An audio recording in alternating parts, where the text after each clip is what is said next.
Hi, Jessica Fundermann here. This is my Module 4. I had a chance to sit down with my building principal and we talked about the 5 different areas or rubrics, and we are at a school in Minnesota, so these are a little bit different for us, but at the same time they're very relevant to some of the things we focus on and strive to do well in. So first of all, areas that we felt like we were modeling, doing well as a school and a district would be relevance as in curriculum, instruction, student engagement, and technology, as well as rigor, career and tech ed, and resources. This is the very first year, our high school, we have the Academies of Shakopee. So all 9th graders begin as the freshman academy, and then their freshman year they have to select one of the academies to go into. And then that is kind of their hub of core classes, but then also they have to complete a pathway of elective classes within that academy. At the middle level, we help students to have a better idea of what these academies are by having required gateway classes. And there's one gateway class for each academy. As a FACS teacher, we have the Snack Attack Gateway class, which is for the Health Science Academy. So it's focused on nutrition, on eating healthy and being healthy and whatnot. So it kind of applies to a lot of the careers that would be in that academy. So students have a little snippet of what they might find in those academies, and it sets them up for hopefully success in choosing the right one for them. And then within those academies, students have awesome opportunities to do some internships with local businesses, have a lot of community members coming in. We actually have a business partner or sponsor for each one of these academies. So some pretty large sponsors such as Ford, Shutterfly, partnered with the local hospital, the bank, and some other businesses as well. So they've provided financial support as well as those opportunities for internships and whatnot, plus their expertise when it comes to building the curriculum for those classes. I would say we're definitely modeling in the curriculum because we meet as departments and make sure we're aligned from the middle level to the high school. Those elective classes are flowing together and students are prepared with the information that's most relevant in the careers today.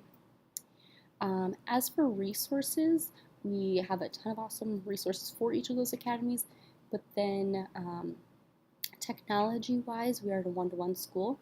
So at the middle level, we are one-to-one with iPads, and then at the high school, MacBooks. So pretty awesome opportunity, just starting here in the first year, but it's already starting off to be a great opportunity for kids.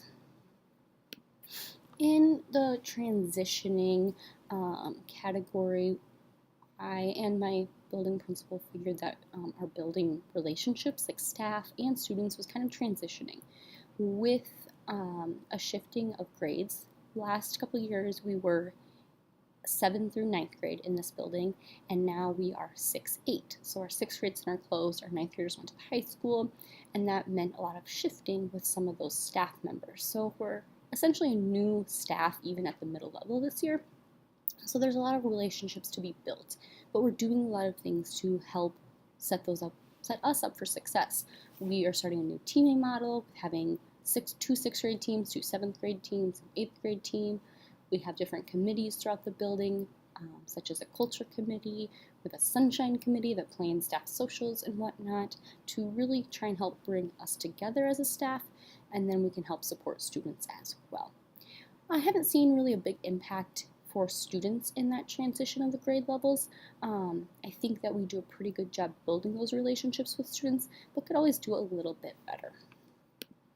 As for the implementing, put relationships with families and communities here in the community, it's more difficult being at the middle level and connecting with families in the community.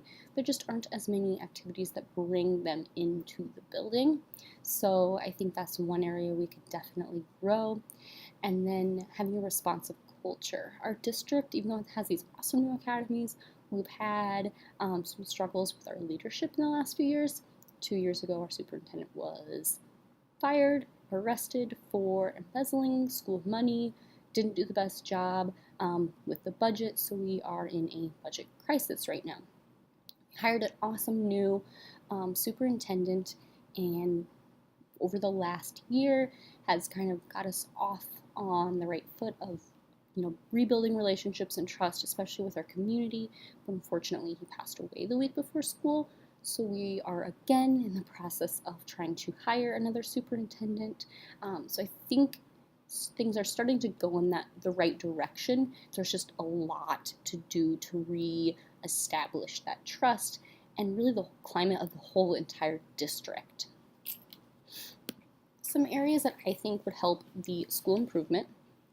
As for families and community, I think it'd be awesome to have a showcase, like event of student work, or the Sabers, so maybe the Saber showcase or something like that. Also maybe providing a survey at conferences to collect data, just to see where parents are satisfied, where they maybe have concerns, and what we can do to do a better job connecting with them.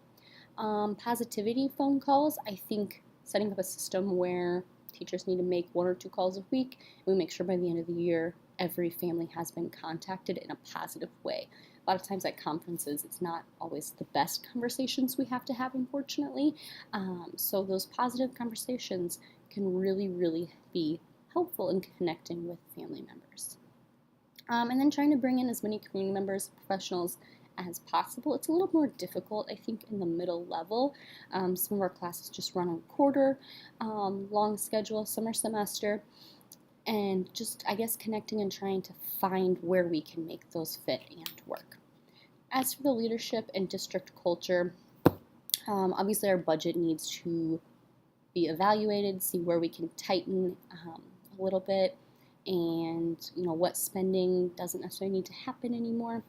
At the same time, communicate better and show appreciation for those that have helped the district, whether it's community members, if it's staff, just kind of setting a new tone of appreciation.